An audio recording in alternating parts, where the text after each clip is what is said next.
அடுத்து பார்த்தோன்னா வந்து ஃபோட்டோகிராஃபி. ஓகேங்களா?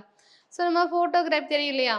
இப்போ நிறைய டிஃப்ரெண்ட் இது வந்துருச்சு இல்லையா? டெவலப் ஆயிடுச்சு இல்லையா? Silver nitrate, silver bromide, sodium thiosulphate இல்லைன்னா ஃபோட்டோகிராஃபியில் பயன்படுத்துகிறாங்க. Silver nitrate, silver bromide, sodium thiosulphate, அதாவது ஹைப்போன்னு சொல்கிறாங்க. இது எல்லாமே வந்து புகைப்பட தொழில் வந்து பயன்படுத்துகிறாங்க.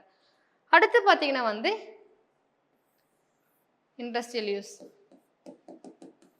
ஓகேங்களா? ஸோ இது எல்லாமே ஞாபகம் வச்சுக்கோங்க. பொட்டாசியம் நைட்ரேட் எங்கே யூஸ் ஆகுது? ஃபயர் ஒர்க் இது இருக்கு இல்லையா?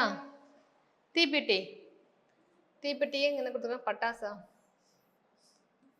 ஆமாம். ஓகேங்களா? ஸோ தீப்பெட்டி வேற வரும். ஏதாவது என்னென்னா வந்து நம்ம பட்டாசு தயாரிக்கிறாங்க இல்லையா?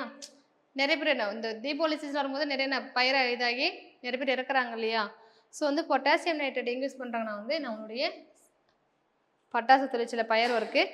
நெக்ஸ்ட்டு பார்த்தீங்கன்னா வந்து சோடியம் நைட்ரேட் யூஸ் பண்ணுறாங்க கன் பவுடர் ஃபயர் ஒர்க். ஓகேங்களா?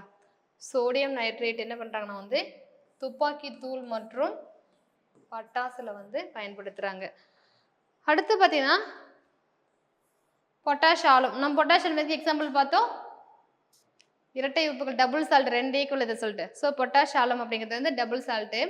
ஸோ என்ன சொல்கிறாங்க இது பார்த்தீங்கன்னா வந்து tanning of leather, sizing of paper வந்து தோல் பார்த்தீங்கன்னா அந்த க்ளீன் பண்ணுறதுக்கு என்ன இப்போ நாங்கள் தோல் ஊற வைப்பாங்க இல்லையா? அந்த இதில் வந்து யார் பயன்படுத்துகிறாங்கன்னா வந்து பொட்டாஷியம் வந்து பயன்படுத்துகிறாங்க.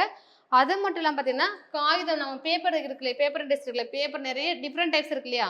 அதனுடைய குவாலிட்டி வந்து செக் பண்ணுறதுக்கு யார் பயன்படுறாங்கன்னா வந்து இந்த பொட்டாஷியம் தான் பயன்படுறாங்க. ஓகேங்களா?